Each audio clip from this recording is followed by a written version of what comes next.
नमस्कार दोस्तों, मैं हूं विशाल और स्वागत करता हूं आप सभी का आपके अपने YouTube प्लेटफॉर्म एमडी क्लासेस पर। सबसे पहले तो आप सभी दोस्तों को बहुत बहुत बधाई कि आपकी सभी मांगें लगभग मान ली गई हैं। दोस्तों, जितनी भी सभी मुख्य मांगें थी सबको स्वीकार कर लिया गया है। जी हां दोस्तों, आप जानते हैं कि कुछ दिन पहले रेलवे की तरफ से, रेलवे मंत्रालय की तरफ से एक हाई पावर कमेटी का गठन किया गया था, जो कि छात्रों की मांगों को लेकर विचार करने के लिए गठित की गई थी। दोस्तों, इस कमेटी की फाइनल रिपोर्ट सबमिट कर दी गई है और यहां पर जो टेंटेटिव डेट्स हैं, संभावित तिथियां हैं, वो भी घोषित कर दी गई हैं। आपको सबसे बड़ी खुशखबरी देना चाहेंगे दोस्तों कि सबसे बड़ी बात तो कि जो एनटीपीसी सीबीटी 2 को लेकर है ना उठापटक की स्थिति मची हुई थी, इसमें आपको स्पष्ट कर देना चाहेंगे कि एनटीपीसी सीबीटी 1 का जो रिजल्ट आया था दोस्तों, जिसमें 20 गुना रोल नंबर काउंट कर लिए गए थे, उनको तत्काल प्रभाव से खत्म करने की बात कही गई है और यह कहा गया है कि यूनिक स्टूडेंट ही लिए जाएंगे, अर्थात पूरे के पूरे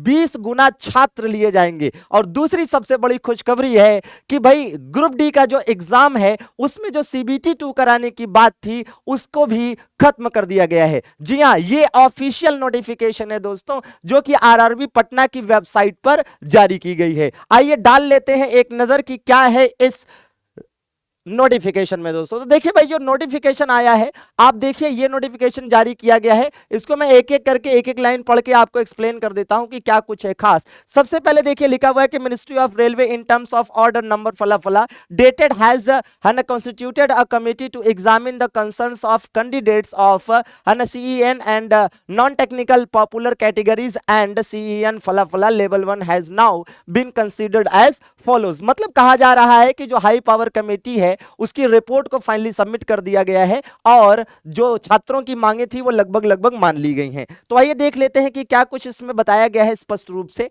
तो सबसे पहले कहा जा रहा है कि 20 टाइम्स यूनिक कैंडिडेट, ये बहुत बड़ी खुशखबरी है आपके लिए। 20 time unique candidates will be shortlisted with pay level wise for second stage computer based test for CEN 012019। मतलब स्पष्ट रूप से यहां पर कहा जा रहा है कि 20 गुना यूनिक स्टूडेंट लिए जाएंगे, ना कि 20 गुना रोल नंबर। कहने का मतलब यह है कि कुल मिलाकर आपकी जो चिंता थी कि 20 गुना रोल नंबर नहीं काउंट करना है, 20 गुना छात्रों को लीजिए, तो इस मांग को मान लिया गया है और उनको लेवल वाइज जो है ना वो काउंट किया जाएगा। जी हां दोस्तों, यहां पर दूसरी बात जो कही गई है, the candidates already announced qualify will continue to remain qualified. Means ऐसे कैंडिडेट्स, ऐसे छात्र जिनको ऑलरेडी पिछले एग्जाम रिजल्ट में क्वालिफाई घोषित किया गया है, वो क्वालिफाई बने रहेंगे, उनके रिजल्ट में कोई बदलाव नहीं होने जा रहा है। आगे लिखा गया है कि the list of additional candidates getting shortlisted will be notified at each pay level. जी हां दोस्तों, इसका मतलब यह है कि जो रिवाइज्ड रिजल्ट आएगा, उसमें जो भी नए छात्र क्वालिफाई किए जाएंगे, है ना, क्वालिफाई माने जाएंगे, उनको जल्दी ही नोटिफाई किया जाएगा। अगली बात कही गई है कि RRB wise second stage CBT for each pay level with all candidates of one RRB accommodated in a single shift which should be an eliminate normalization। जी हां दोस्तों, मतलब स्पष्ट शब्दों में कहा जा रहा है यहां पर कि कहीं ना कहीं यह कोशिश की जाएगी कि भाई आरआरबी वाइज, जी हां, सबसे बड़ी खुशखबरी तो यही है कि अब आरआरबी वाइज अर्थात जोन वाइज, है ना, जो एग्जाम है वो लिए जाने की बात कही जा रही है, ताकि नॉर्मलाइजेशन के झंझट को खत्म किया जा सके। तो इसका मतलब यह है कि कहीं ना कहीं ये स्पष्ट होता है कि जो एनटीपीसी का सीबीटी 2 होने जा रहा है, ये सीबीटी 2 एग्जाम जो होगा, ये जोन वाइज होगा और स्पष्ट शब्दों में कहा गया है कि भाई नॉर्मलाइजेशन को खत्म करने के लिए पूरी कोशिश होगी कि मैक्सिमम एग्जाम एक ही शिफ्ट में लिए जाएं। जब एक ही शिफ्ट में होगा तो इसकी झंझट ही खत्म हो जाएगी। आगे क्या कहा जा रहा है, wherever single shift is not possible because of capacity constraints or otherwise percentile based normalization will be done। मतलब यह कहा जा रहा है कि यदि किसी जोन के एग्जाम में यह संभव नहीं हो पाता है कि एक ही शिफ्ट में सभी बच्चों के एग्जाम ले लिए जाएं और वहां पर, है ना, एक शिफ्ट से ज्यादा में एग्जाम लेना पड़ता है, तो ऐसे में नॉर्मलाइजेशन का जो प्रक्रिया होगी, जो नॉर्मलाइजेशन होगी, वो परसेंटाइल बेस्ड होगी और इजी टू अंडरस्टैंड होगी, पारदर्शिता को रखा जाएगा जाएगा, पारदर्शिता बनाने की कोशिश की जाएगी, ऐसा यहां पर कहा जा रहा है। आगे कहा जा रहा है कि CENRRC फला number will be a single stage exam. जी हां, एक और बहुत बड़ी खुशखबरी, मतलब स्पष्ट रूप से कहा गया है कि ग्रुप डी में जो CBT 2 कराने की बात कही जा रही थी वैसा नहीं होगा, अर्थात ग्रुप डी में अब केवल एक ही परीक्षा होगी, केवल एक ही कॉमन है ना बेस्ड टेस्ट आपका, कंप्यूटर बेस्ड टेस्ट आपका होगा दोस्तों। आगे कहा जा रहा है कि RRC wise CBT will be held for level 1। अच्छा, इसका तो हो गया, ठीक है। लेवल 1 आल्सो मैक्सिमम और level capacity is recommended to use to है ना significantly reduce the number of shift involve for each RRC and to speed up the examination process. मतलब स्पष्ट शब्दों में कहा जा रहा है कि जो ग्रुप डी का एग्जाम है यह भी है ना, यह भी NTPC की ही तरह जोनल वाइज अर्थात RRB वाइज अलग अलग जोन का अलग अलग लिए जाने का है ना, लिए जाने की बात यहां पर कही जा रही है। और इसमें भी यह कहा जा रहा है कि कोशिश की जाएगी कि मैक्सिमम जो एग्जाम है वो एक ही शिफ्ट में कराया जाए। हालांकि सभी को पता है कि भाई यहां पर कोशिश करने का कोई फायदा नहीं, क्योंकि ग्रुप डी में नंबर ऑफ कैंडिडेट्स ज्यादा हैं दोस्तों। तो ऐसे में क्या हो सकता है कि ऐसे में संभव शायद नहीं है कि एक ही शिफ्ट में एग्जाम जो है ले लिया जाए, लेकिन यहां पर भी उसी चीज को है ना लागू करने की कोशिश है कि भाई नॉर्मलाइजेशन की जो प्रक्रिया हो वो थोड़ा सा क्लियर हो, इजी टू अंडरस्टैंड हो। आगे कहा जा रहा है कि परसेंटाइल बेस्ड नॉर्मलाइजेशन। जी हां, अगेन फिर मैं वही कहूंगा कि जैसे CBT 2 NTPC में नॉर्मलाइजेशन को परसेंटाइल बेस्ड करने की बात कह रहे हैं, वैसे ही यहां पर भी कहा जा रहा है कि परसेंटाइल बेस्ड नॉर्मलाइजेशन होगा, विच इज सिंपल, जो कि सिंपल होगा, इजी होगा एंड इजी टू अंडरस्टैंड होगा। Will be used wherever the number of shift involves are more than 1। मतलब वही बात है कि जहां पर एक से ज्यादा जो है क्या होते हैं, शिफ्ट होते हैं। जी हां, तो एक से ज्यादा शिफ्ट तो होगा ही है ना जहां तक CBT सॉरी ग्रुप डी का सवाल है, क्योंकि वहां पर नंबर ऑफ कैंडिडेट ज्यादा है। आगे देखिए क्या कहा जा रहा है, मेडिकल स्टैंडर्ड्स। जी हां, ये भी एक बहुत बड़ी न्यूज है कि medical standards as per prescribed in Indian railway medical manual will be used for different post of level 1।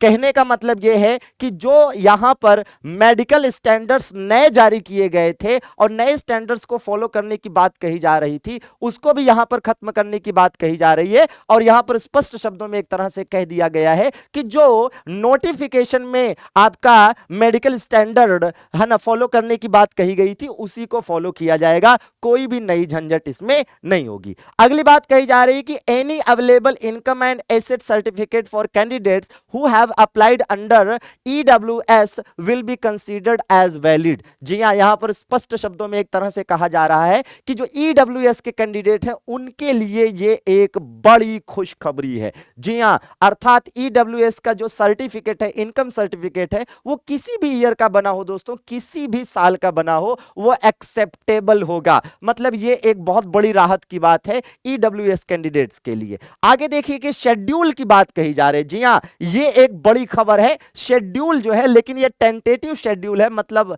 संभावित तिथियां हैं दोस्तों तो जिस पर काम करने की बात कही जा रही है, जिससे स्पष्ट होगा कि एग्जाम कब होने हैं। तो इसमें आप सबसे पहले देखिए कि रिवाइज्ड रिजल्ट की जो बात है, CBT 1 जो NTPC का है उसके बारे में कहा जा रहा है कि अप्रैल के फर्स्ट वीक में। इसका मतलब यह है कि पहली लाइन यहां पर हमें यह शो करती है कि जो NTPC का CBT 1 का रिवाइज्ड रिजल्ट आना है, जिसमें 20 है ना 20 टाइम्स, जी हां 20 गुना कैंडिडेट लिए जाने हैं, उनका ये रिवाइज्ड रिजल्ट जो है अप्रैल के फर्स्ट वीक में, मींस अगले महीने के फर्स्ट वीक में आ जाएगा। आगे कहा जा रहा है कि second stage CBT for pay level 6 to be held in May 2022। Means यहां पर कहा जा रहा है कि मई 2022 में लेवल 6 के एग्जाम शुरू हो जाएंगे। जी हां दोस्तों, एकदम सही सुना आपने, ये बड़ी खुशखबरी है कि जो CBT 2 है NTPC के लिए, उसका जो एग्जाम होगा वो मई में होगा,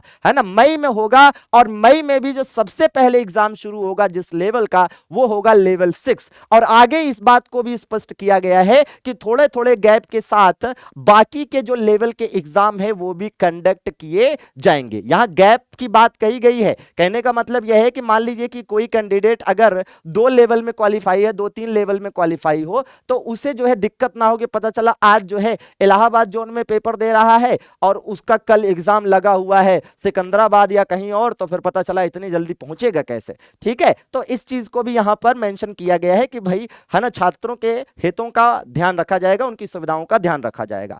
आगे क्या कहा जा रहा है, आगे कहा जा रहा है it has been decided to follow revised methodology with special है ना conditions for conduct of CBT for level 1 due to elimination of second stage CBT, है ना, ईटीसी। तो कहने का मतलब यह है कि यहां पर भी वही चीज है कि ग्रुप डी में सीबीटी 2 नहीं होगा, केवल सीबीटी 1 होगा, मतलब केवल एक ही परीक्षा होगी दोस्तों।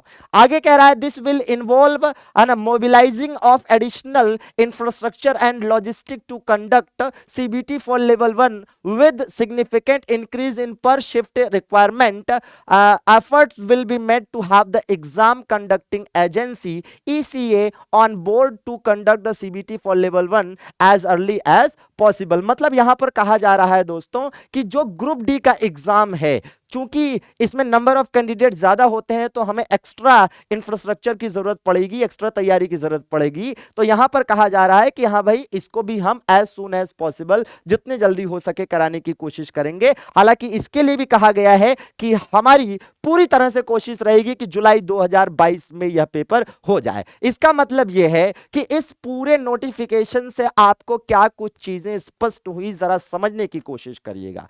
तो सबसे पहली चीज आप देखिए, एक एक करके हम नजर डाल लेते हैं कि क्या क्या चीजें स्पष्ट हुई। तो सबसे पहली और सबसे जरूरी चीज जो स्पष्ट हुई वो ये कि सीबीटी 1, जी हां, एनटीपीसी सीबीटी 1 का रिवाइज्ड रिजल्ट जो है वो अप्रैल के फर्स्ट वीक में आएगा, जिसमें 20 टाइम यूनिक कैंडिडेट लिए जाएंगे। ये एक बात स्पष्ट हुई। दूसरी बात ये स्पष्ट हुई है कि ग्रुप डी में सीबीटी 2 नहीं होगा, केवल सीबीटी 1 के बेस पर होगा। तीसरी बात ये स्पष्ट हुई है कि चाहे एनटीपीसी हो या ग्रुप डी हो, दोनों के एग्जाम जो है जोनल वाइज, आरआरबी वाइज कराए जाएंगे। और चौथी बात जो ये स्पष्ट हुई है वो ये कि जो नॉर्मलाइजेशन की प्रक्रिया है उसको थोड़ा सा इजी टू अंडरस्टैंड बनाया जाएगा, जिसके लिए परसेंटाइल बेस्ड जो नॉर्मलाइजेशन है उस प्रक्रिया को फॉलो किया जाएगा। और साथ में यह भी कहा जा रहा है कि कोशिश की जाएगी कि मैक्सिमम कैंडिडेट्स का एग्जाम एक ही शिफ्ट में हो जाए, ताकि नॉर्मलाइजेशन का है ना फंडा अपनाना ही